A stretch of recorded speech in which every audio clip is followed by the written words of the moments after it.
Sometimes the world just needs a hero to help cut through all the noise. Well, now you have two.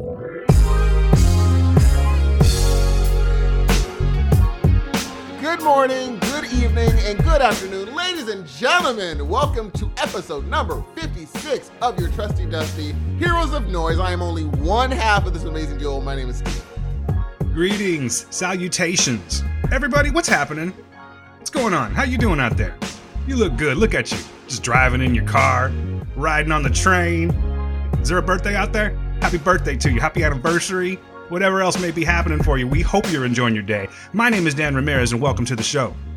Wow, that was hot, man. I like that. I mean, I didn't even know people still rode trains every day. Hey, people ride trains. I mean, you know, East Coast, San Francisco, people ride trains. I've been on a train twice in my life. And it was like a 30-mile distance. Oh, no, that's not true. I went to Stockton one time. Jesus. Stockton on a train. That's about 200 miles. Is there Incidentally, Steve, I went to Stockton yesterday, too. You went to Stockton yesterday? Speaking of Stockton, how it just sort of worked its way into the conversation. Yeah. Why? Did a little Stockton trip yesterday. Well, just so you know, if you were to fall over and die right now, I could hopefully save you. I took a BLS course, a basic life support course yesterday. Really? I did, indeed. I can save your life. Can you use the defibrillators? See, that's the funny thing about these classes. Yes, to answer your question, I could. Oh, sniff! Well, I mean, dude, you put two patches on and you just listen for the instructions. So it's not like I'm doing anything. You're thinking of like ER and shit, huh? When they're like, shock, and everybody clear, all that stuff, and then they put the two paddles down. No, I don't have that kind of deal. No. But like, I don't even have to like put grease on them and stuff. No grease. Gel. Matter of fact, you gotta wipe. If it's sweaty, you gotta wipe off the chest. Oh, really? It's just so funny how they do this. It's kind of like Jim Carrey did a skit one time where it's like, hey, I know karate, but if you want to see me do karate, you got to come at me with your arm swinging and do it exactly like I say, which, of course, he didn't say it that way, but, you know, it's not a visual thing. So it's very much like that in these courses. It's like, okay, so, you know, make sure you have your breathing barrier or your mouth barrier. Have you ever seen those little cups that they put over someone's face? Like if you were to cup your hand over your nose and your mouth, it's kind of that kind of the shape. Hey, Dan, you know you just did the thing, right? What'd I do? You make sure that you have your mouth barrier. You did that thing. Yeah, because who? You're not going to be like, does anyone have a mouth barrier? No, you would be like, make sure you have a mouth barrier. That's how most people would describe it. But you're like, make sure you have your mouth barrier. You know, I'm not going to even argue with you on that because I think you might be right. You win, Steve. Point Hudson. It is so funny okay, first of all, let's first stop at the mouth barrier. Okay. You have to have a mouth barrier. I've never seen that on You don't TV have to have a mouth things. barrier. Let me just give you a scenario. You're walking down the street. Yes. I don't know. I mean, I don't want to like pick a town, but let's just say it doesn't even matter. You're walking Most down likely the street. Stockton, if I'm going to just drop Most likely Stockton. Yes, let's choose Stockton. That's appropriate. It's apropos. So you're walking down the streets of Stockton, the mean streets of Stockton, Steve, and you see a man or woman. Let's make it interesting. A homeless man or woman. Yes. Filthy, lying in the street. Uh-huh. And you know you're not someone to judge. So you're like, you know what? I'm not just gonna think that maybe they're just passed out from being drunk or something like that. So you go over to them and you say, "Excuse me, sir or ma'am, are you okay? Are you okay?" And then of course they don't answer, right? So from my BLS course, Steve, you're supposed to go, "Help! Call 911. Someone get an AED." First of all, someone walking down the street is gonna be like, "What the fuck's an AED?" But exactly. We're talking about the defibrillator. Oh. So that's going right. So then you start doing, let me just tell you, folks, if this happens to you today, you can thank me. You can send an email in and say, hey, thanks, Dan, you helped me save somebody's life. Because if you don't have that stuff, what you immediately start doing is compressions. Excuse me. I have to get to why I'm clearing my throat right now, guys. Something jacked up just happened right before we started recording. So you're doing 30 compressions, Steve, to 2 breaths, okay? That's when you're on your own. Wait. So we're assuming they're breathing right now. If they're not breathing, I'm trying to like not give you guys a full-on BLS course here, but since I said you'll thank me later, check their pulse. Make sure that they got a pulse. So what you do is put your finger on your trachea, Steve. If you say what's a trachea, I'm gonna get pissed. All right, I'm on it. Okay, so just lateral to that. Do you feel your pulse? I do. Hey, there you go. Well, ladies and gentlemen, Steve just found his carotid artery. So now, If you don't feel that pulse, Steve, and you don't feel they're not breathing, what you got to do is you got to start CPR, right? So now we start with the 30 compressions to the chest, right? Just you put your hand right below the sternum, Steve, and then you like put your other hand on top of your hand. Yes. And then you like make like bend your fingers in between your other fingers. Get your shoulders right over your hands, and now you start pushing on the chest. You want to go in about a third of the way. So that's approximately 2 inches, okay, to an adult. And can you break their ribs? Sorry, this is going to take way too long to explain this. So anyway. Can you break their ribs? I mean, I imagine if you're getting overzealous. See, I was thinking about that yesterday, too, because I know there have been those cases where someone tries to save somebody's life, and then they get sued. You broke my rib. You broke my sternum. Yeah. Let's remove that out of the equation for now. Okay. I'm trying to give a lesson here. Okay. So, 30 compressions to 2 breaths, okay? Okay. Now, two of your breaths. 2 of your breaths into their mouth. Oh my gosh. I didn't know we were breathing into their mouth. Now you see where I'm going. So, you see it all the time in like the 80s. Give a mouth-to-mouth resuscitation, and they just start blowing on strangers' mouths, right? So, getting back to what we were talking about last week. And folks, believe me, we're going to get back to what we were talking about last week. Because, oh boy, did that just... I appreciate all your attention that you gave us last week. Let's just say that. So, apparently, Steve, you've got some issues with transmitted disease. Yes. Let's go down the rabbit hole with this here. So, let's just say you don't have said barrier, your barrier, as I put it. You got to put your mouth right on their mouth, right? Of course. Now, this is the first time I've had this course, by the way. I've taken this course probably at least 10 times in my life. But it always goes through my mind. Let's say you don't have that barrier. You can't just be like, fuck it. Yeah. Peace out. Good luck with you. You know what I mean? Yeah, but if you true. decide to, I mean, you could, but let's just say you decide to go ahead and be the hero here. You have to put your mouth on their mouth, right? Mm-hmm. So several things could happen. You don't know who this person is. What if they just suddenly came to, right? And decided to bite your mouth? That's one. Oh my gosh. That's right. one thing. It's one thing. They bite your lips off. Jeez Louise. 2, maybe they could transmit something, I don't know, like a herpes simplex to you. Okay? That would be unfortunate. That's option 2. 3, they throw up in your mouth. Which, for the fact that that's number 3, it's happened to someone. Oh, guaranteed. Ugh. Now, this is just on television, of course, but you know, like when the lifeguard pulls someone out of the water, out of the ocean, and they give mouth to mouth, and then all of a sudden they go, and then all the water comes out. The water is like, bleh, yeah. So you have the chance of that happening in your mouth. Oh, that would be so gross. That's why you need a barrier. I'm actually going to buy one. I don't think I'm going to keep it on me all the time. Maybe because I always carry a backpack at work, but I really won't need it at work. I just call a nurse, right? But I'll keep one in my car, let's say. And hopefully I'm not parked too far away. But if this happens, yes, you need a barrier. So, getting back to it. Yeah, getting back to it. You're going to go 30 compressions to the chest, 2 breaths, repeat. And then hopefully someone's going to come with their AED and 911, and then you just back off and you're good to go. That's it. That's a very short course. I didn't even go into teamwork. Life now. Like Steve, if we were walking, we could switch. If we were both walking, we could switch. And I could do compressions and you could do the breath, and then you could do compressions and I could do the breath. But in this case, because you're Steve Hudson, I would have to have yet another barrier. Because you're like, oh, I like you, Dan, but you're not putting your mouth on my barrier. No, G. Here's the thing. What if I did the thing where I could just be like, hey, give him room to breathe. I'll be that guy. Give him room. I'll just make sure I'm yelling, go, come on, spread out. It's important. This is serious. Somebody give him room. AED, he's turning blue. Now, I'm guessing AED. I'm guessing. Now, is the A?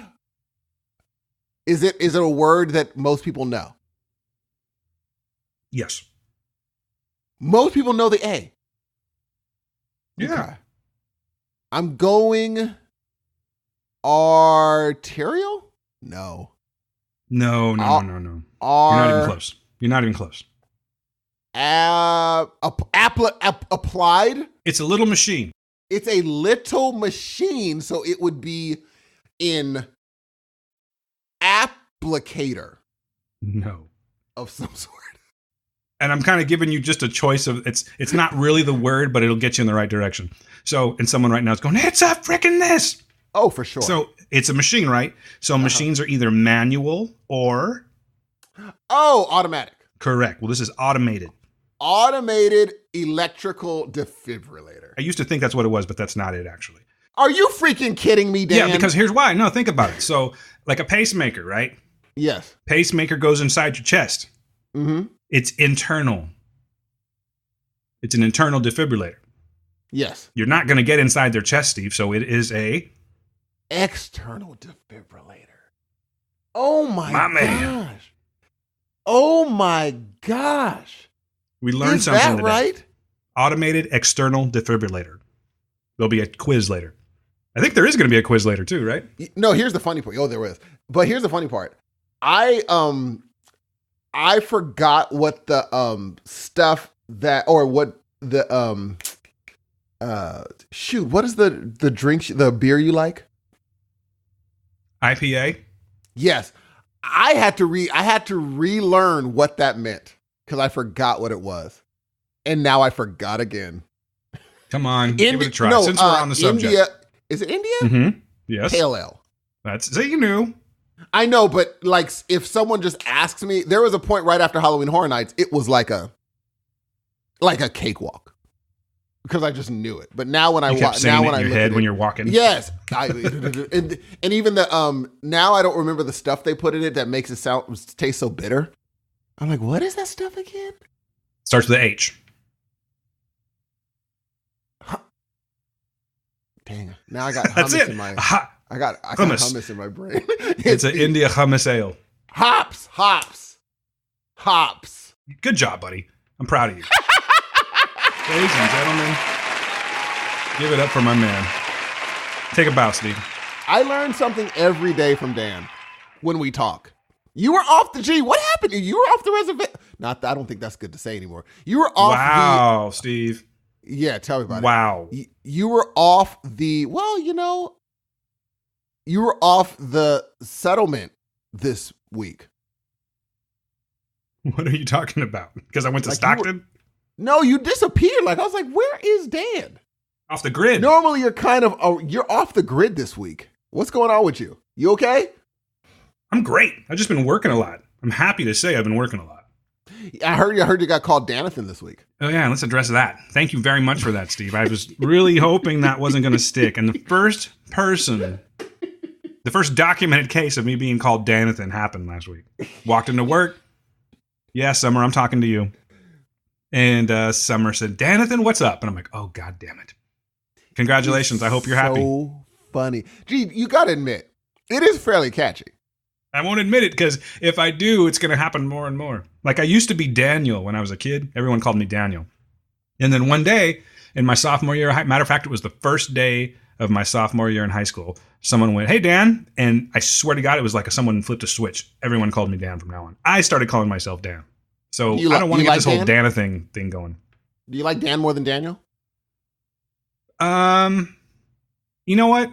They're both good. It's kind of weird to go back. Like I use Daniel when I sign checks and on important documents, but usually I just go by Dan. But never, ever call me Danny. Oh my gosh, it even sounds bad. Sounds like a bad radio DJ. Hey, this is Daddy in the morning. I hate it. It totally so does, much, dude. Oh, yeah. That's the worst. Like, I think you should get people's permission. Like, if someone was like, hi, my name is Richard or Rich, you can't just be like, hey, Dick. You have to kind of get their permission to call them that.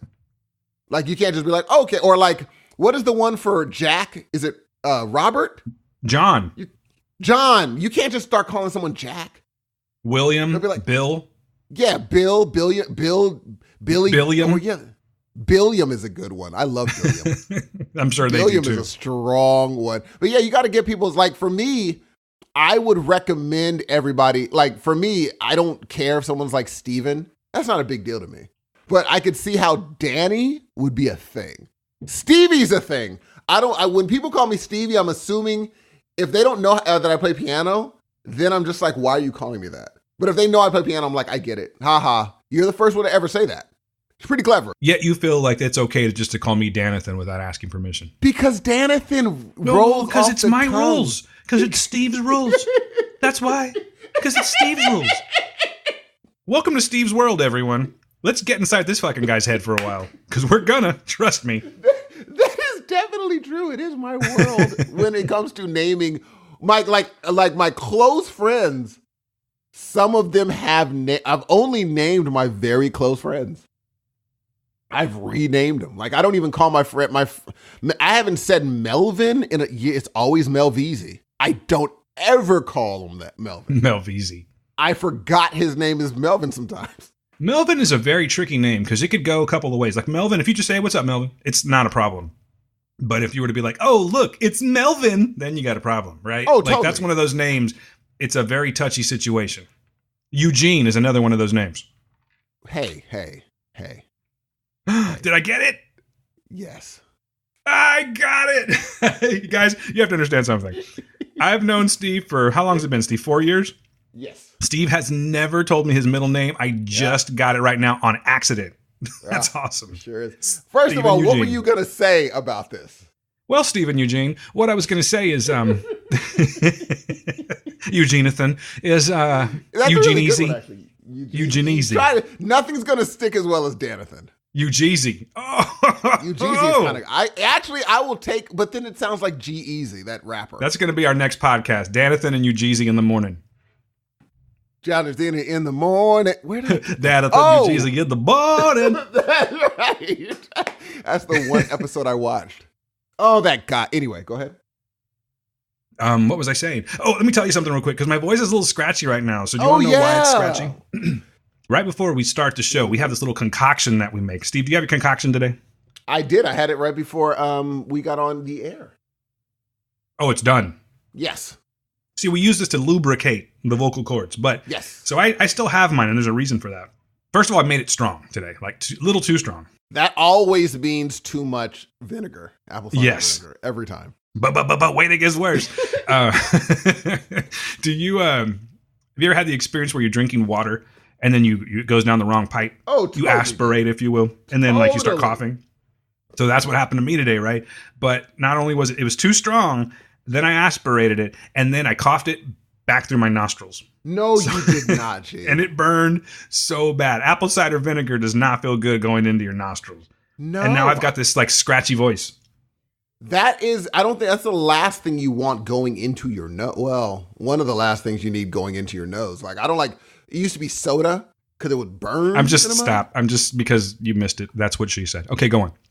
Oh, the thing is, I was going to say it, but the thing is, that is such a very specific, if you've watched certain things thing, that I was like, I couldn't do it. It's not widely applied enough. Because, you're a perv. What have you watched where something's going in? Never mind. I don't want to know. Yes. I don't want to know. So I think for like soda, when I used to cough up soda going through the wrong tube and it'll go through my nose, it would just burn, dude. And I was like, ugh.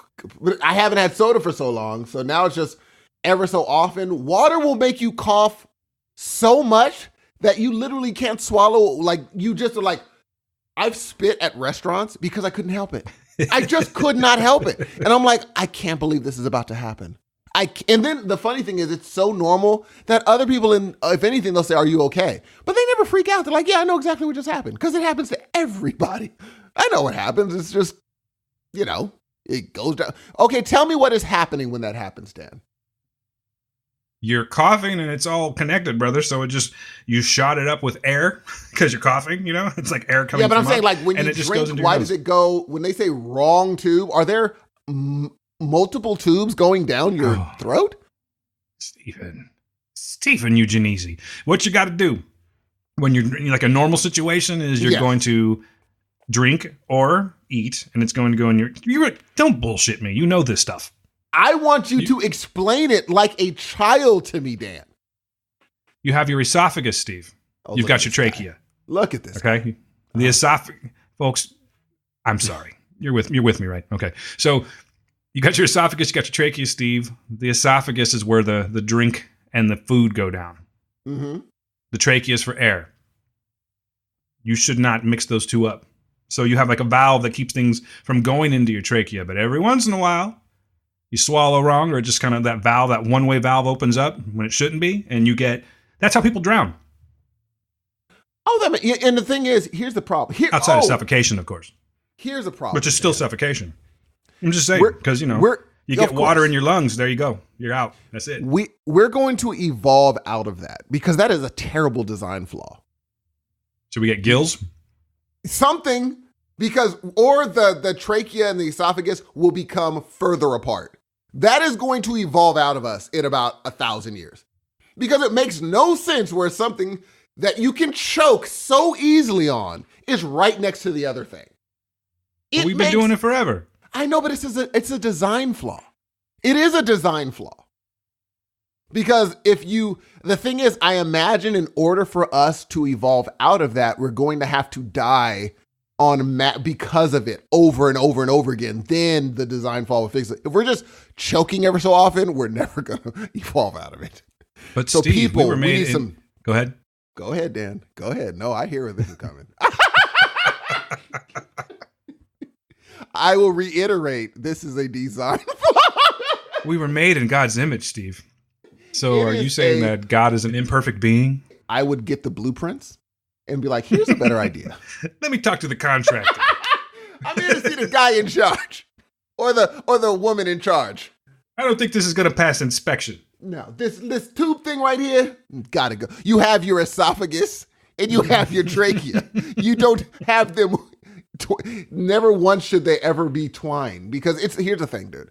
Would you agree that there's a better way to design the human throat? Oh, there's so many jokes right there. But no, I'm going to be good today. For the sake of this conversation. Oh, then you could get an email. Need a little more room. You know what I'm saying? Need a little more room. You could get it hey, you hear what he's saying? Please tweet him. Oh, nasty fella. Because some people don't chew their food. So sometimes it gets stuck. And if the food gets stuck in your esophagus, you have a problem. You may not choke, but you might, you have an obstruction there. So I'm thinking that the esophagus should be designed wider. That way, you know what? Never mind. I was talking about penises, ladies and gentlemen. I'm sorry. But see, but it would make more sense. I'm sorry. Can we put the trachea? No, I'm just spitballing here. Mm-hmm. To the side, perhaps. Way to the side. Why? Because then you won't choke on your water. Oh, by the way, we should probably mention this is a different kind of show today, guys. Like, I don't even know if we're going to talk about any film or television or anything today. This is what you call kind of like a pregame, except we're just using it as episode 56 today. Maybe we'll get to some content. Maybe we won't. But I just want to let you know at this point, it's anybody's game. Here's the question, G. First of all, I want to, I don't know if you want this information out, but our thoughts and our hugs go to the wife, dude. Poor thing. She's not terminal. I mean, I know. Sick. But this cold is gross, dude. And that's why we're having kind of a short one. Because, Dan's a good husband. Maybe I would have still been married had I done things like you're doing. Instead of being like, oh, babe, I'm sick. And I'm like, oh, man, that's terrible. Anyway, off to golf.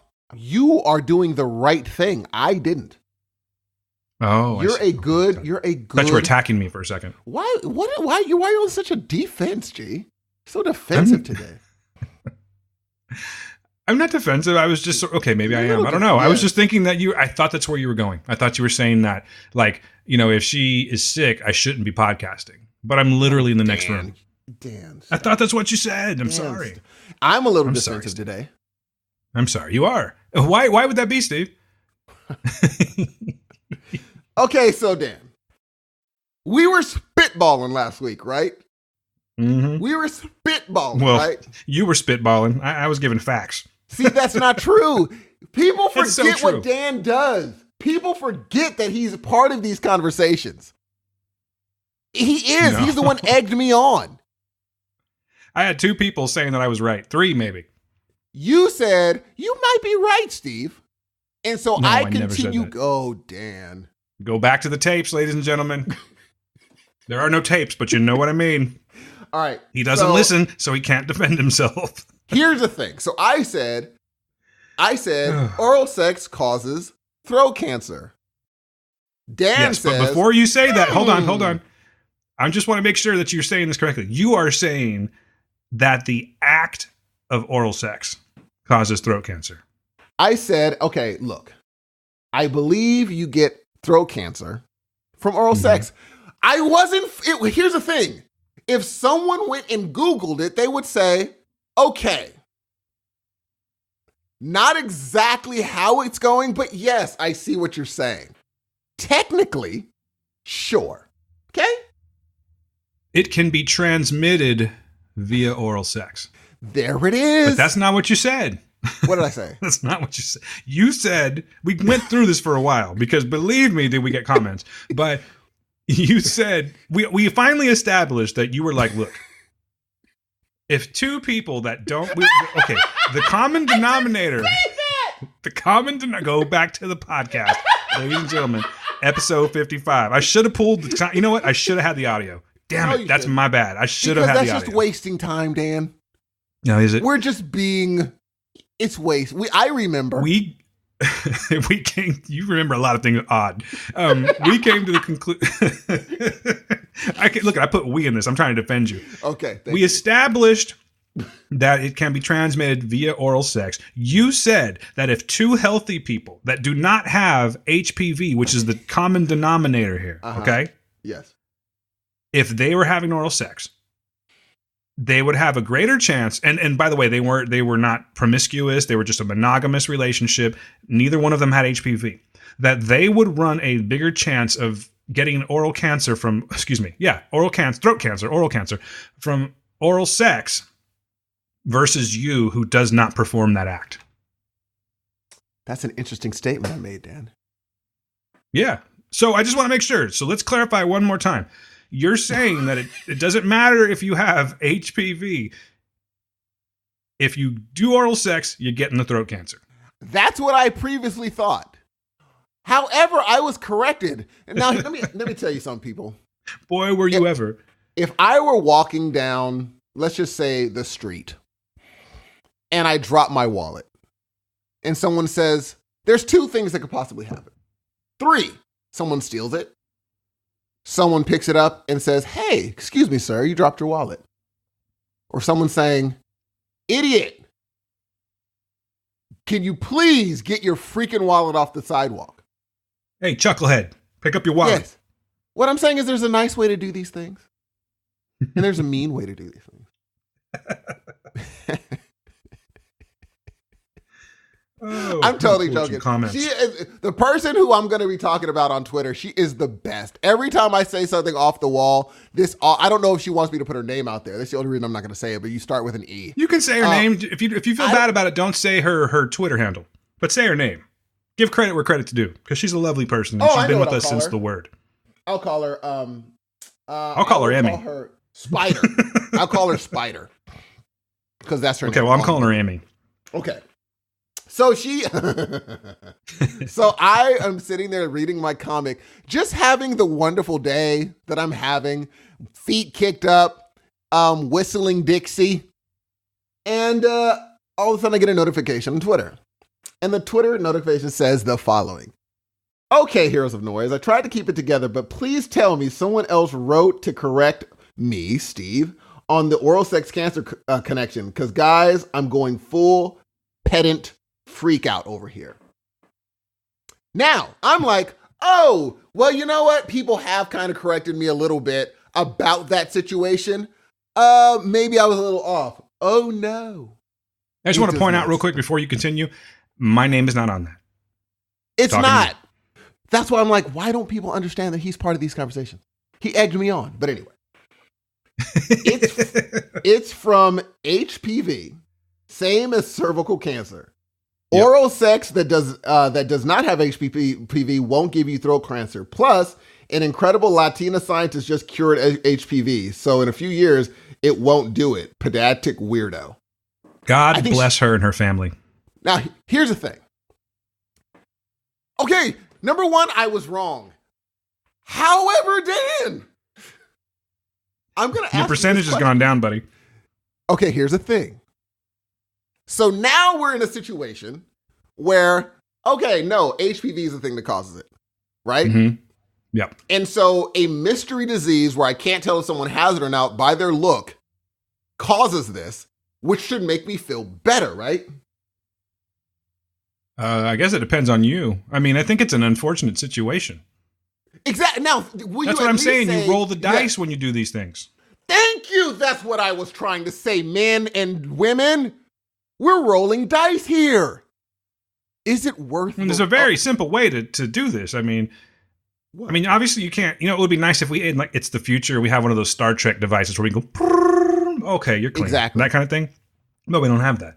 So monogamy, and I'm not saying, listen, it's I gotta be careful with my words here, ladies and gentlemen. I'm just saying, because I'm not trying to get in trouble. Immediately. Listen. Yeah, I'm not trying to get in trouble. I'm just saying, with the particular lifestyle that you choose, which is totally your prerogative to do so, I don't curse anyone in what you want to do. You could be a bisexual, a trisexual, where you try anything, whatever. You can have multiple partners. You can be monogamous. It doesn't matter. It's just the chances vary. Because what I'm getting at is, like, if you're monogamous, right? The very simple way to do this is to get tested. Okay, we're both good. Let's dine. You know what I'm saying? Okay, here's the thing. Yes. I'm just saying, if you are out there and you're having multiple sex partners and whatnot, you roll the dice, because it's not like someone has a card or a sign on their forehead that says, I don't have HPV. So you're saying that, here's what I'm going to ask you. Say in this crazy alternate world, right? Yeah. Crazy alternate world. Come on. Is Dan doing this in this alternate world? Or are you saying, no, the risk is too high? No, so you're putting me in an I'm single thing? That's what I said the last time. I said that I would be rolling the dice, I think. But you'd say no. No, I said I would be rolling the dice. Oh, you're crazy, Dan. You're crazy. What is wrong with this world?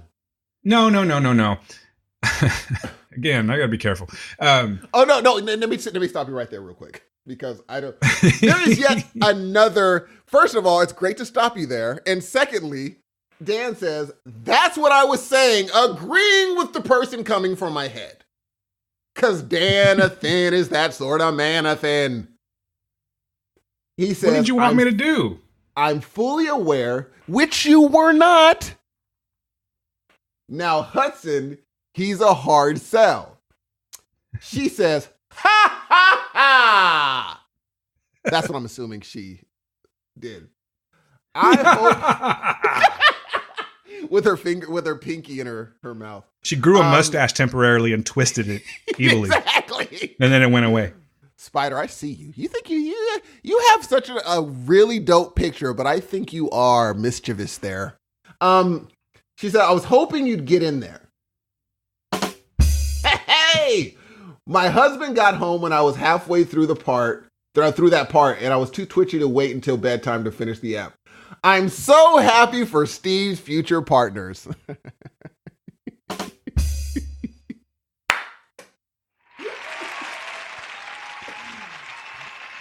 I salute you, Emmy. I mean, look, Emmy, there's very few people I let even come into my mentions like that. But you're the only one so far. You're it, because you're hilarious, you're awesome, and you always are right, unfortunately. So here's the thing. So that means the conversation has to go, if I'm dating someone, I now have to be like, yeah, you're going to have to go get tested. And she comes back, she's like, oh yeah, I don't have herpes or HIV or AIDS or anything like that. And I'm like, one more test. Oh, okay, I will. I'm going to need that now. Okay. I'm going to go further. Okay. So partner comes back to you and says, I am completely clear of everything you've asked me to check on and be tested on, right? What's your answer? Are you good to go? I'm going to need to see. Or are you going to say, I knew it. I'm going to need some documentation on that.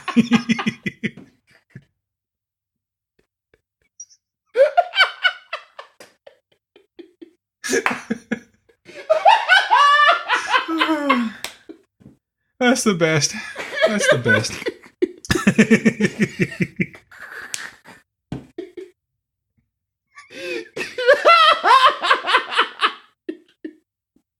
Oh, Jesus. I'm sweating. I got tears in my... That's what I have to go. She'd be like, I'm out. I'm done. I'm a second away from a snort. Oh dude, God. She would be... That's what I'm saying. Now that Emmy tells that, that's gonna be the conversation. I just can't do it, and I think I'm going to lose a lot of opportunity because of it. That's life. I need to see your papers. But you understand how rolling the dice, I just can't do that, especially at 40, dude. No, I can't really roll the dice. Dude, listen. I don't think that it's illogical what you're doing. You know what I'm saying? Yes. I just think that you were so cut and dry about it. Yes. There's more intricacies. But if you're okay, so let's go back to your example. You're like, so in this example, if I'm not mistaken, you're trying to be with someone monogamous, right? You're monogamous with this person is what I'm trying to say. Yes. So you plan on spending possibly multiple years with them. Yes. Okay. Where's the trust? Oh, see, there's an interesting one. Here's the thing. I don't think that even if I'm like, we've been dating for 2 years, do I know someone enough can I possibly know them in 2 years enough for me to trust them with my life? No, because I have cell phone contracts longer than that. I'm going to go one further. Okay, go for it. Let's say you asked for the papers. She gives you the papers. Okay. Yes. Uh-huh. Now, can you trust her to be monogamous? I could. What I'm saying is, in this scenario, you go, okay, cool. Handshake, and off to the races you go. So while you're in the act of performing oral sex on this person, would it be going through your head, is she faithful? Because that changes things. Because she might wait a minute. I don't want to say anything stupid. You can contract HPV, right? Right? What did you say? I got to sample that laugh right there. That's the next Joker laugh. That's the next Joker laugh. You can contract HPV, right? Yeah, of course. Well, wait, from whom? From like a woman can get it from a guy. Yeah, well, it's both ways. It works both ways, buddy. For sure. I wasn't sure where you were going there for a second. Yeah, it works both ways. Okay, so I just have to trust that if we have the monogamy talk, that we are monogamous. There has to be a level of trust. There has to be a level of trust, or it's just one of those things where like, that's not going to happen. And you can see as many people as you want. I don't mind. Because again, I was just talking about how monogamy is a social construct. And if you sit there and talk about it and you agree, hey, we're cool, we're doing this, well, then I'll just be like, well, then this is off the table. That would have to be a conversation a person has to have, right? If we're going to be seeing different people, then this is the reality of that situation. Until this wonderful, amazing Latina genius like cures it, well then, yeah, I mean, that's going to have to be a conversation. It's not a total crazy conversation to have. It is an uncomfortable conversation to have. And I could see how if someone asked me, Steve, I need you to get papers, I'd be like, my immediate thing is like, do I look sick to you or something? That's what I would think. But then I'd have to be like, no, because I would ask the same thing of her. But in my brain, I'm thinking, well, don't I look fine? I look like a fairly good picture of health over here. But I could understand how she's going to be like, hey, look, I need your paper to show that you're clean. Because that would even make me like her more because she's about her business. You know what I'm saying? But if she's just like, I don't care, I'd have to be like, why don't you care? Because it makes me think, what, do you have nothing to lose? You already got everything? You should be asking me these questions unless, obviously, I mean, look, at this point, dude, I would recommend, and I'm sure everybody would, just be protected. Just all the time. Because you could use a dental dam. No, G. It could probably, okay, now, they call it a dam, but dams break. I've seen it happen.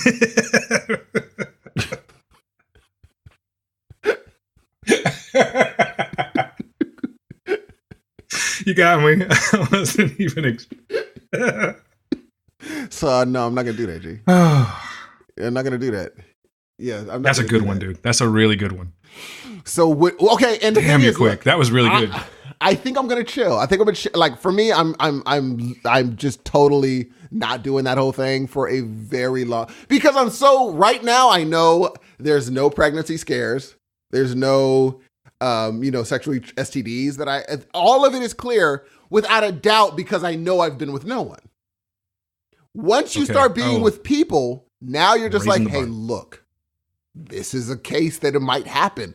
I'm not clipped. I can have a child, bro. I need to get clipped. I just decided that I'm going to take it up one extra level right now, Steve. Okay. So, by that logic, does that mean that you are eternally going to pass up oral sex performed on you for the rest of your life? Yes. I don't dig that anyway. I don't like it. I think it's overrated.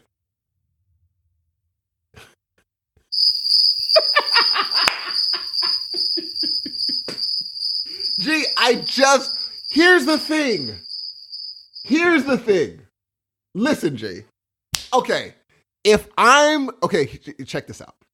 If I'm at the airport, right?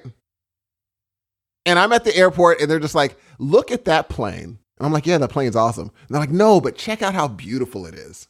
I'm like, yeah, it's a gorgeous plane. They're like, and inside that plane, there's TVs. It's amazing. And I'm just sitting there looking at the plane.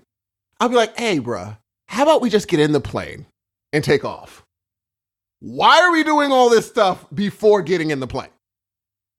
For me, let's just get it done. Why are we doing all this silliness?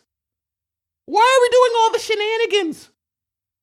Let's just get on the flight so it's faster. That's my thing, Jay. Get in the freaking plane.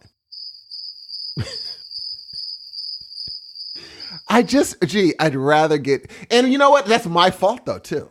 I think it's just, again, I've never been hey, we're going to do like 40 minutes of gameplay and teasing and no, Jay. No. No. Interesting. No. I don't even know what to say. I mean, he is not my, more power to you, I guess. It's just never been my thing, man. And again, that might mean I'm going to be a single. I mean, there's no might. Here's the weird thing. There's no might, my friend. Sometimes when I'm in a relationship, I'm like, why are they? Is this a cool? And they're just totally happy. And then when I get out of the relationship and talking about it, I'm just like, I'm just shocked that was just cool. I have to ask this question. Mm-hmm. So, without getting too graphic, yeah, do you turn it down? Turn it down? Yeah. Oh! I'm thinking knob. Yeah, same thing. Knob. That's a good word. Yeah. Oh, that's true. Yeah. Because I was like, why would I turn volume? What? But do I turn it down? Yeah. Knob's correct. Yeah. I have. Yes. You say no, thank you. Uh-huh. Okay. I'm gonna go another way with this. You have literally said, "Nah, I'm good." Yes. Wow. I have. Wow. No. I'm about to shock you again. No, I'm sure you are. Multiple times, Chief. Know what I think? What's that? I think you had a bad experience. See, okay. That's what people say. And you're like, nope, I can't do that anymore. Like, it was so bad that you're like, this must be what it's like all the time. Here's the thing. I just don't think that it's as good as the act. I just don't. I don't think it's as good as sex. So why am I? Here's the thing. If I know that something's better, why would I settle for the thing that's not as good? That's silly. It's like, hey, here's $1 billion, but first, why don't you walk around with this $10? Like, no, why don't you just give me the $1 billion? I'd rather just go straight to that. How about that one? Yeah. Would you agree that sex is better than oral sex? I'm trying to maintain a level of privacy, if you know what I'm saying. In general. That's true. I'm just saying, I'm trying to maintain a level of privacy and respect. That's real. You know what I'm getting at, No, you're totally right. Here's what I'll say. That said, yes. What if I told you? Yes. Sometimes it's better. I would say you're out of your mind. I would say you are out of your mind and probably drunk. Or maybe you would say that I'm a lucky guy. I would say that it's in your head. Literally. Also, here's the thing. If I'm with someone for 20 years, there's a connection. It's more of a mental stimulation. If I'm not with them, there is no mental stimulation. So it's literally what feels better. The end. By the way, I didn't say it's always better. No, I know, but I'm saying it can be better for you because you guys have a mental connection, something that I won't have. if I date someone now, by the time I'm with them when I'm 60, then it will probably be better. Maybe there'll be times where oral sex is better. I think that there are some extremely talented people out there that are disagreeing with you right now. And some partners of extremely talented people that are disagreeing with you right now. Okay, here's what that's saying to me. That's saying this extremely talented woman that is so good at this thing, that means I can do this thing better. Sex is less than what I can do. I'm like, wow, really? I think you should concentrate on the other thing. But why not have both? But if one is better, that's a weird, especially if the one thing that if anything's going to be better, I don't think the oral sex should be better, G. That's silly. Oh man, Spider's going to be.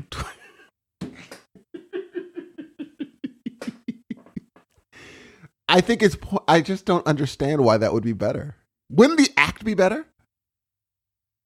Every time. I'm just saying, why can't it be a little bit of both? A little bit of both is fair. You were asking me something is better, though.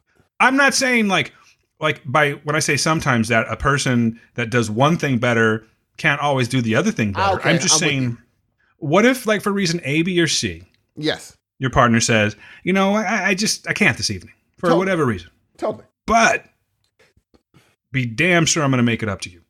Okay. That would mean that it's not better it's just the backup plan. That's not true. It's the backup plan. Because she says, I can't do this thing, but I will give you this thing. That is the literal backup plan. No. Maybe it's just, look, I'm gonna turn on the fire a little bit more. Let me go the other way. Okay. Sometimes, what if I said that it's not as, okay, I agree with you. It's not as, you prefer one thing over the other. Okay? Yes, there it is. But I'm going to turn on the fire this time for you since I can't. I'm going to give you the grand slam. Since you can't pull out do all the the other stops. thing. Yes. I think that on occasion, yes, it could be equally good. You know what? Here's the thing. I'm going to say, you know what? I don't even need the other thing. It's done correctly. Yeah. I don't even need the other thing. Not me. Oh my God. I've painted myself into a corner. Here's the thing. I will get you out of this situation. Here's the thing. Obviously, for all you single and married people out there, all the single married men and women, and any non-binaries, if you have oral sex performed on you and you finish, you don't need the other thing. A lot of the time. You're like, oh, I'm good. Well, yeah, of course you're good. Yes, of course.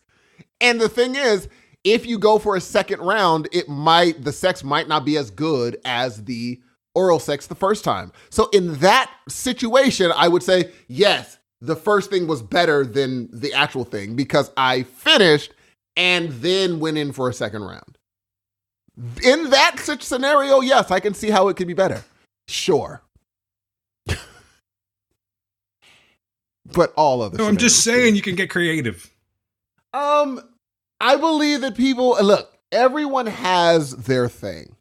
And the thing is, it's interesting because I think when I've said no, the woman gets offended. And I'm like, wow, I didn't know. You think? Well, the thing is, I thought if anything, it'd be like, oh, great, I don't have to do this thing. I would think that was the situation. You know what I'm saying? Mind you, I don't know what she's going through what's going through her head. It's just from my male gaze, I thought, oh, she would appreciate the fact that she has a man that doesn't want or need that thing. But I think even if normally they'd be like, good, I don't have to do this thing. I think it's like, wait, why? Do you automatically assume that I can't or something? What's going on here? For me, it's just like, I've never really dug it. Never have. Probably never will. Which is why, I think that also helps when we're just like, okay, when I'm in a relationship, we're not going to be doing that. Or I'm not going to do it. And if she's like, well, then you're not going to get it. And I'll be like, oh, well, hey, perfect. We have established the baseline then, because it's not a big deal to me. Okay, Dan, do you think it's a big enough deal for most women that if you don't do that, they will not stay with you? Because I haven't ran into that yet. No, not necessarily. I haven't ran into that. They've always been like, oh, okay, that's your thing. I think that if you do it, though.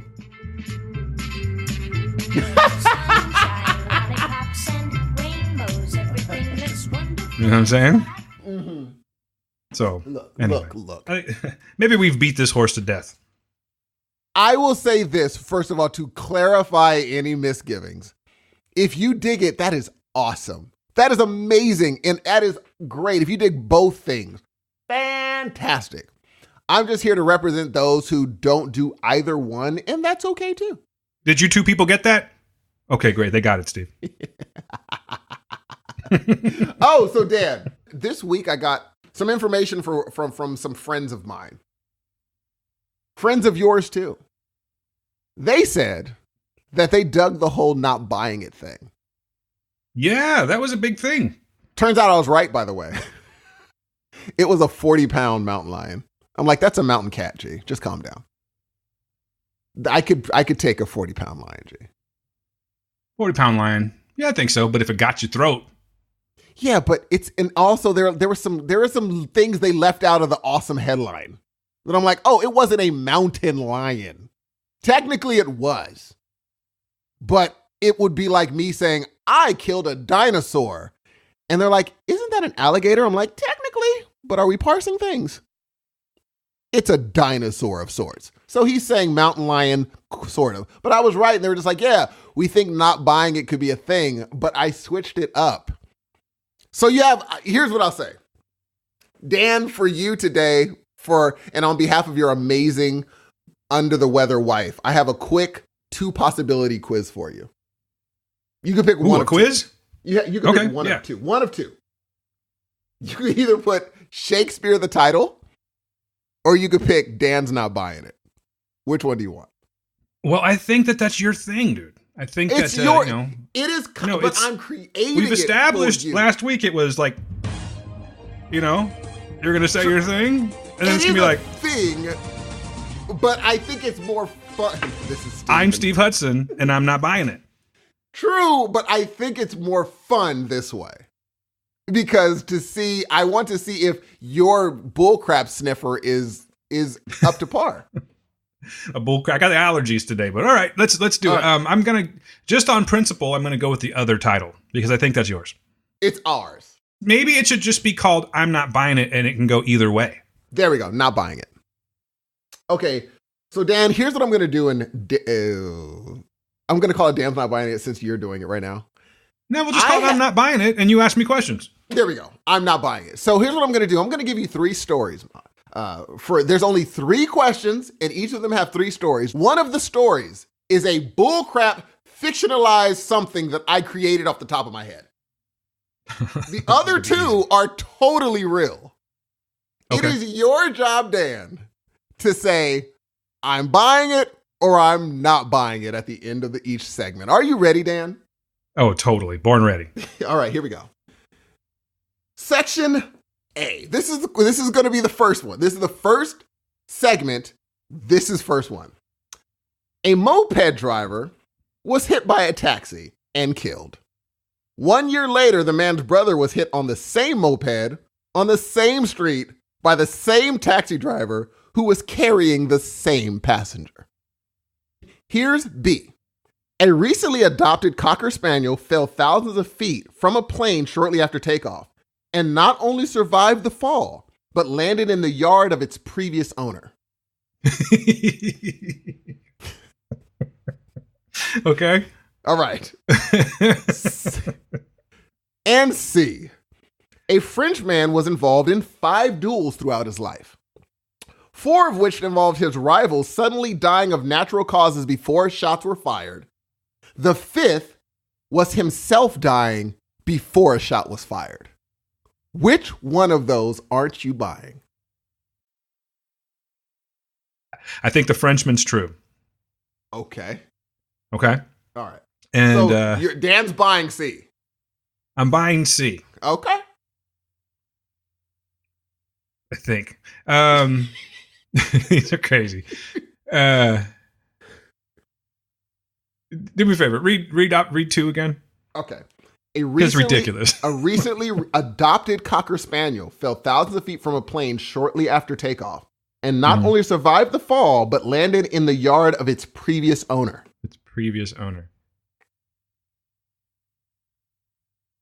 I'm thinking that A and B, I'm not buying A or B.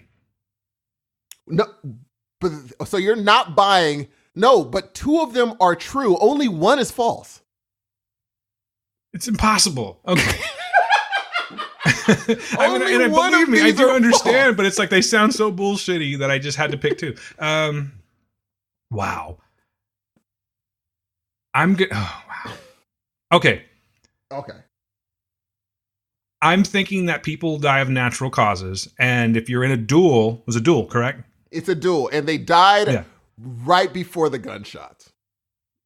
Well, I mean, you can have heart attacks. You can. So you can be stressed out, and maybe they had heart attacks. Okay? So I think I'm buying that one. Okay. Somehow. And then...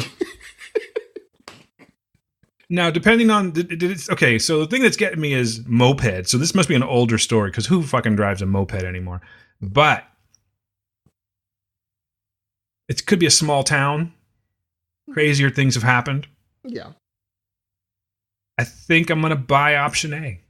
And I think that B's ridiculous. The plane's taking off, first of all. Yes. And how is an adopted dog, Cocker Spaniel, going to fall out of a plane? I guess you didn't actually state what kind of plane it was, right? It could have been. I did not. That's the thing. plane. That's the thing. There we go. So could have been like a little. Because I'm thinking, if it's a big plane, then they're. I'm not saying they're in a cargo hold. Okay. But still, the odds of a dog falling thousands of feet and coincidentally landing in the owner's the previous owner's yard, not the owner now, but the previous owner. It would be crazy. I'm not buying it. I'm not buying it. B, you're not buying it. I'm not buying B. You're correct, Dan. Yeah. Ladies and gentlemen, clap your hand for Dan. Thank you. Dan's G, your bullcrap sniffer is pretty dope. With allergies and everything. All right, Dan. Are you ready for number 2? That was great. I like that. That was fun. I tried, dude. I worked really hard till like 5 this morning doing these. All right. A. Though it is used on a daily basis, science still has no idea how or why anesthesia works. That's A. Okay, I already know my answer, but go on. Okay. B. Sweden, Finland, and Norway banned kids from seeing E.T., believing it portrayed adults as the enemies of children. Okay.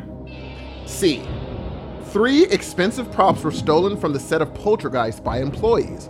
All were found and returned to the studio only because each one of the culprits died mysteriously after having the props for only mere weeks. Okay. All right. Which one are you not buying? Which 2 are you buying? Which one are you not? 2 of them are true. 1 of them is false. Yes, sir. All right, so here's my thought process. Okay. Now, I've heard of I shouldn't say weird, but I've heard of other countries banning things for whatever reasons. China bans a lot of movies for whatever reason. Yes. It leads you to believe that, they think it leads you to believe something that we would think as Americans is completely absurd. Yes. And the third one, that was the second one. The third one, what was the third one again? I'm sorry? Poltergeist. Poltergeist. All right, so Poltergeist, yes, I'm with you. So a lot of people said some weird shit happened on the set. We had the woman that played the daughter. She died on the set. There were some other people. Carol Ann passed away. The young Carol Ann passed away. Oh, I didn't know that. Yeah, she did. So,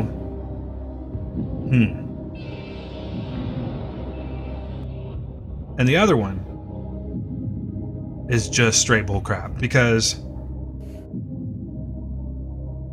they've been using anesthesia for so long. They know how to administer it.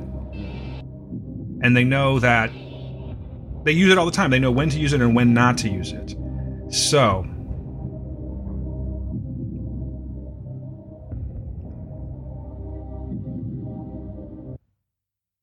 I'm going to go Number one. Is bullcrap. Number one is bullcrap.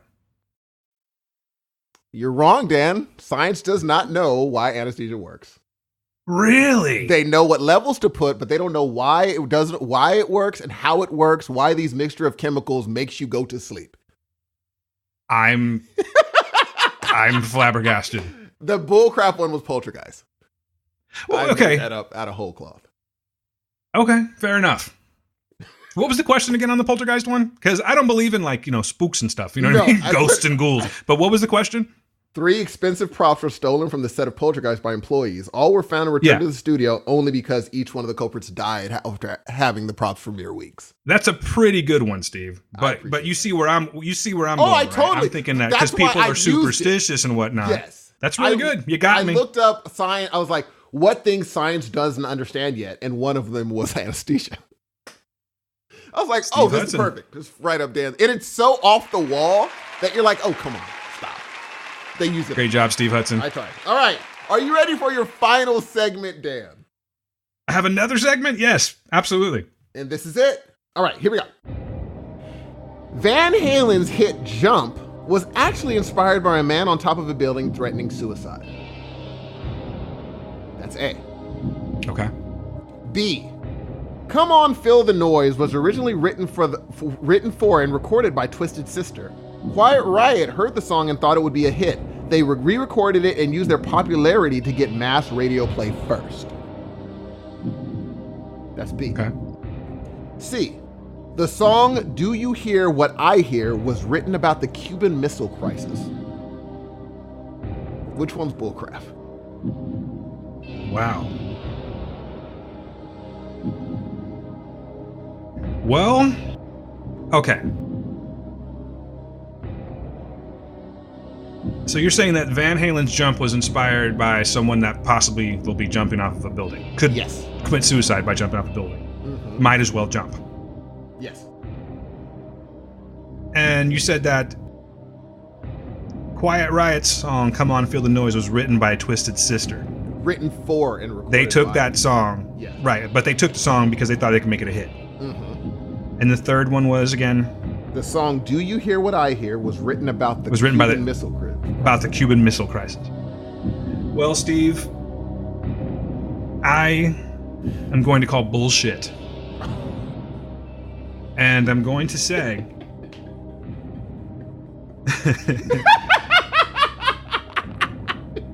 I think... strong. Yeah. Now, I have reasons for saying this, first of all. Oh, I can't. Okay, wait. so there might be another reason, but I think I smell the bullshit on this one. Oh, man. Yeah. So I'm going to go ahead and give you my answer now. Okay. If you're okay with that. All right. I think that number 2 is false. I do not believe that Quiet Riot took the song Come On Feel the Noise from Twisted Sister because they thought they could make it a bigger hit. I'm going with option B, and I have a reason for saying that, but am I right or wrong? You're totally right, Dan. Of course I'm right, Steve. Come on, let me tell you why. Nice job, Dan. You're talking about, listen, let me tell you right now, Steve. That song was written by Slade, and it was a hit. I'm not buying it. It was a hit. It was by Slade. Slade actually recorded that song and put it out before Quiet Riot did. That's just what you call a cover song, Steve. Look you cannot at bullshit this a bullshit. guy. Ladies and gentlemen, 2 out of 3 ain't bad. 2 out of 3 ain't bad, Jake. But you see my logic on the last one, totally. the poltergeist thing. So that was good. Totally. You got me on that one, man. Well done. Nicely done, man. So thank you. Now it's going to be your turn. I got to come up with some stuff for next week. Come up with some stuff and see if you can, because I guarantee you're going to get me. Because I don't buy things that a lot of people are like, of course that's true. And I'm like, nah, I don't think that is true. Doesn't smell right to me. Give the man a hand. Now tell me, audience, Steve, what's up? Here's one. Oh, I can't wait. More people do not enjoy oral sex than the people that do. What's your final answer? Ladies and gentlemen, we're going to find out next week. I think we already know where we're going with this one. Gee, okay, you know what, G? Let me tell you something. Regarding that question. I think more people go along with it than actually enjoy it. That's what I think. I guess it just depends on who the players are, right? No, I just think it depends on like, hey, look, it's easier to let him or her just do their thing instead of hurting their feelings. Simple as that. I think there are probably a lot of people that are bad at it, but I just think it's just, let's get on the plane. But let me ask, if you see this pool, this beautiful pool, yes, and you go into the gate, and I say, hey, Dan, why don't we just sit? It's 120 degrees. Mm-hmm. And I say, and you're like, all right, you start taking off your sandals, and I'm just like, oh, no, Dan, let's sit back and just dip our toe in for a while, for an hour. You're going to be like, how about I just freaking belly flop off in this joint? And I'm like, no. Let's just dip our toes in for an hour. You'd be like, why? It's hot, and I want to get to the fun swimming. Wouldn't you, Dan? Instead of me being like, no, just look at the pool and enjoy the pool and dip your feet in for an hour. No, but I would jump into the pool, Steve. Of course you would. And I would do some laps. Of course. And I would go down. No. In the water. Sure. And, after you're done swimming, have tricks. a blast. Maybe I'll do a handstand in the water. But maybe I'll get out and dive back in, Steve. But you wouldn't want to dip your toe. Maybe I'll part the waves. But you wouldn't put your feet in for fun. Oh, let me change that. What if I said, hey, Dan, here's what you should do. Why don't you run laps around the pool and then jump in? You'll be like, why don't I just jump in now instead of working? I'm like, no. The pool likes when you run around it. I'd be like, I'd rather jump in, but okay, sure. Let's do this thing. Mind you, sometimes it's perfectly fine not to jump in the pool. Sometimes it's perfectly fine. But if you've gone to a pool that has the rules saying you can jump in and that's fine, well, then just jump in.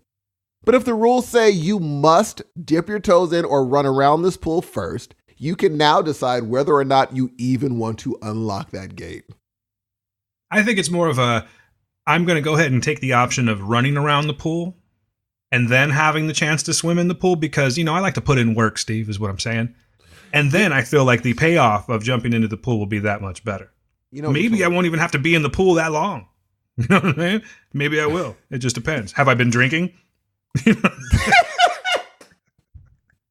Because sometimes when I drink too much, sometimes I either don't put in enough work or sometimes I put in too much is what I'm saying. But I think another scenario would be, hey, Dan, you can jump into the pool, but just so you know, there may or may not be a parasite in the pool that will swim into your pee hole. Now I'll use some reservation and I'll go, you know what? Let's go ahead and get the guys out. Let's use a little chlorine checker. Make sure we got enough chlorine to kill everything off in there. And, I can wait. And that's an interesting thing because even if you told me that out of 100 pools, there's only a parasitic infection in one of the pools, I wouldn't swim in pools. It's just. But what if the inspector came out in this hypothetical situation and took out all their test equipment and said, yeah, this pool is perfectly clean. Okay. Splash, my friend. Splash. I would be like, oh, that's dope. Let me get dressed. And then I hear one person swimming in it and I'm like, oh, that changes everything. Now we got to retest it.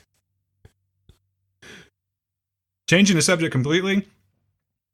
If in a real situation, if I'm at a pool party and there's a bunch of little kids swimming in the pool, this is completely different. Like I'm not taling about what we were talking about. Just in real life. Yeah, because right when you said little kids, I'm like, oh, we're not on that. Yeah. That's why. Let me correct that real quick. I'm just saying. Real life. We're not doing the old fake scenarios anymore. We're talking about real life. Totally. And there's a bunch of little kids swimming in the pool. First of all, do you swim? I do. Okay. So let me just ask you this. If you're at a pool party and there's a bunch of little kids, I'm talking like, say, 7 and below in the pool. Let's say there's 10 of them in the pool. Do you jump into the pool? No. Yeah, good man. But Dan, you remember, I don't go to water parks. I don't like water parks because children, though. Yeah, I'm not a child person. Oh, but so is it the company that you don't want to keep, or are you just afraid of the pee that's in the pool? No, it's just like kids at my age now, and I love my nephews, whatever, but miscellaneous kids, they annoy me. Yeah, agreed. I'm not going to argue that whatsoever. Oh, I thought you liked kids. I like my kids. Oh, snap. You're not a kid person. Your niece looks adorable. Isn't she cute? Oh, your sister looks adorable. I love her. You guys don't look like each other, though. I don't see it. That's probably a good thing for her. Oh, you know Dan. No, she's a very pretty woman. I'm just saying there is a way that pretty women look like their brothers. And she doesn't look like you. That's okay. Yeah. Oh, no, it's okay. Perfectly fine. I expected, but you seem like the type that have like a strong Ramirez G because you're kids, dude. It's pretty crazy. You are literally the only person that says that, Steve. And we have established your credibility. That's not true. I could have told you those are your children without even, I would say, if you have a friend who they look does exactly this like Gail. Kid, oh, Dan. Your son doesn't look like you? No. Oh, my God. The other day, I went to go pick him up at work. And I walked in there and I was next to him and I forgot who I introduced myself to him. I'm like, hey, I'm Dan. I'm Ben's father. Literally. You are? Really? Really? Yeah. Another time I walked in and Ben was working and there was this guy. I think his name was Joe. I'm not just throwing out a name. I'm pretty sure his name was Joe. And he's this Asian kid and he's working. So I was walking out and there's this lady that's sitting at the door. Like she's getting ready to close up. And I was joking. I go, I'm a relative of an employee, so I can be a little bit late. And she's like, oh, are you Joe's father? Joe's Asian. Well, you do look Filipino. I've heard this many times. But you also look like your son. I don't see it. I don't think he sees it. He doesn't. I do. Because when I saw a picture of you guys, I'm like, well, that's Dan. And but the thing is, thanks. You're the only person that says that. Seriously, I'm not joking. Sarah looks like both you and your wife. She looks exactly like Gail. Maybe to you, probably. And everyone else. Really? Yeah. Gail's friend Anne calls her Mini-Me. Or Minnie. Little Minnie. I think she looks like a combination of both you guys. Because Sarah looks like Ben. And they look like alike. And Ben looks like Gail. And Ben looks like you. So by process of elimination, you look like Sarah. Okay. Fair enough. Thank you. Beautiful children, mind you. Beautiful girl. Thank you very much. They are. They're very beautiful. And I mean, and I'm not just saying that from a biased point of view. No, they're wonderful. And every time I've gone over there, they've been the most polite, well-mannered, always nice. But your whole household's like that. Gail's wonderful too. You just have a good thing going, bruh. I'm happy. You are happy. Yeah, you are. I can't very complain happy. at all. Here's the thing. When I think of a long-term relationship, and I'm totally terrified of it, you and Gail do give me pause. I'm like, you know what? Maybe it could be nice. Maybe. I appreciate that, man. That's super nice of you. You guys are one of the only couples that get that make me say, well, maybe. Other couples, I say, well, maybe until I chill with them for a while. I'm like, oh, okay, yeah, I could do this. I've done this already. You two, I'm like, y'all got. But then again, I mean, you've been kindergarten all the way up till now. So that's where we are now, kindergarten. We met in the sandbox. Yes, that's true. Y'all have been together for 100 years, G. We've been together since 1993. That's a long time, G. We got married in 1995. No, 97, sorry. That's a million 97. years ago. That's a year after I graduated high school. It's a long time ago, yeah. But I mean, so you guys kind of have a cheat. But I had other girlfriends and stuff, and she had other boyfriends. I mean, you kind of had other, Well, I'm only saying that because you say she was my high school sweetheart. She was. She technically was not my high school sweetheart. You probably held hands with other girls and be like, oh, but I'm saying in general, she's like, you have a cheat code. How so? Please enlighten me. Because you know each other so well that the ticks and the talks you guys understand from each other. Like, the thing is, it's so hard to know someone that well if you don't marry them in kindergarten. It's very difficult. Like if starting at 30, it's going to take till 50 for them to reach their stride like you and Gail have. That's a long time, Jake. We have grown together, yes, for sure. Yes, and and also you grew in a time where you guys could grow together. Whereas at 40, you are where you're at, and women continuously grow. So it's even weirder when a dude hits a chill and a woman is like, I am growing eternally, and you are where you're at. You two grew together. And yes, Gail may be still evolving, but you know her so well that the evolution is totally, you're like, okay, I'm okay with that. That's I'd like to think I'm still evolving a little bit. I don't think I'm done just yet. Well, men technically stop doing that whole thing fairly early. Women What never whole do. thing? Evolving? Like the changing thing, yeah. Women can get new, they evolve. And It's kind of a decline now better. for me, I think is what you're saying. Yeah, women I'm declining. become better in mentally everything. They become better as time goes on. We hit a better and then stop. And we're that person.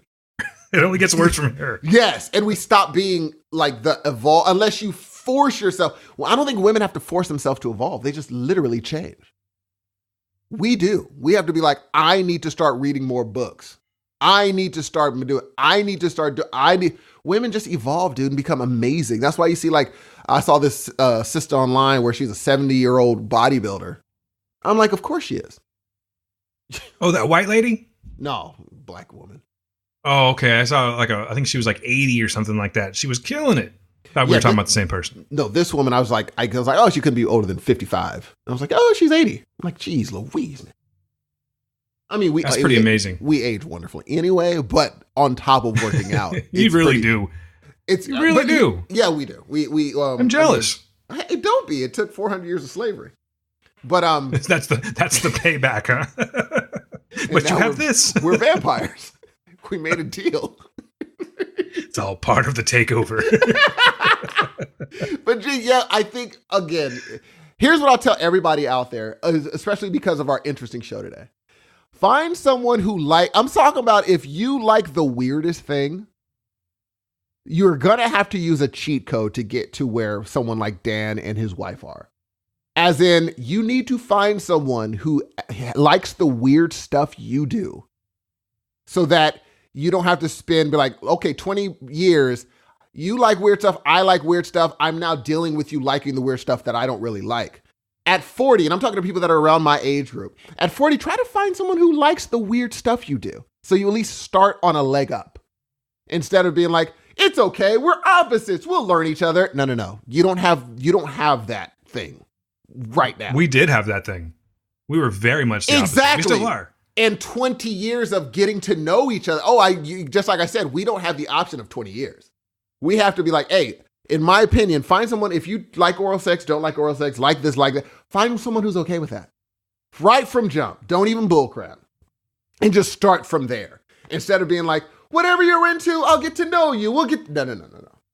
You don't have 20 years you're going to live for 20 years, but at least make them 20, more than that probably, but at least make them 20 years of just totally, at least we started on you have to start on the 10th step instead of the first now. You have to be like, look, let's put it all on the table. These are the things I dig. These are the things I don't dig. And these are things I really want. These are things I don't want. Can we vibe?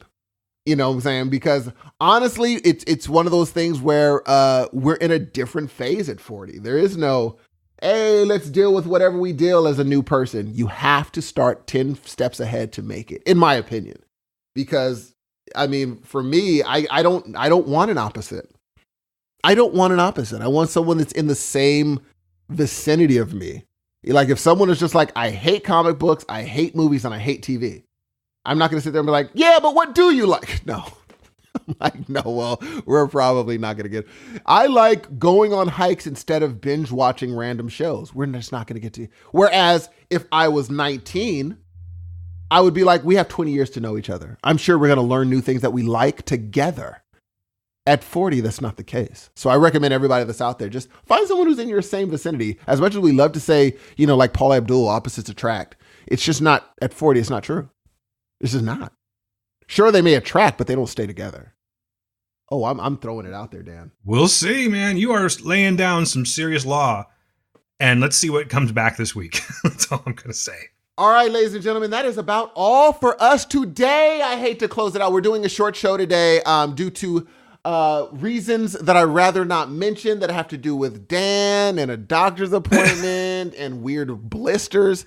But I'm not buying that one for sure. But no, guys, we have another show. We have another show for you that's going to be coming on Saturday. We just decided today. Yes. We got to talking about it.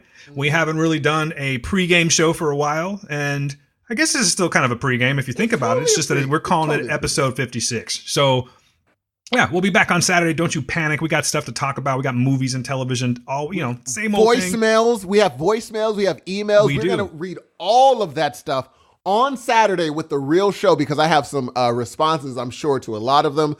Thank you so much, everyone who is listening.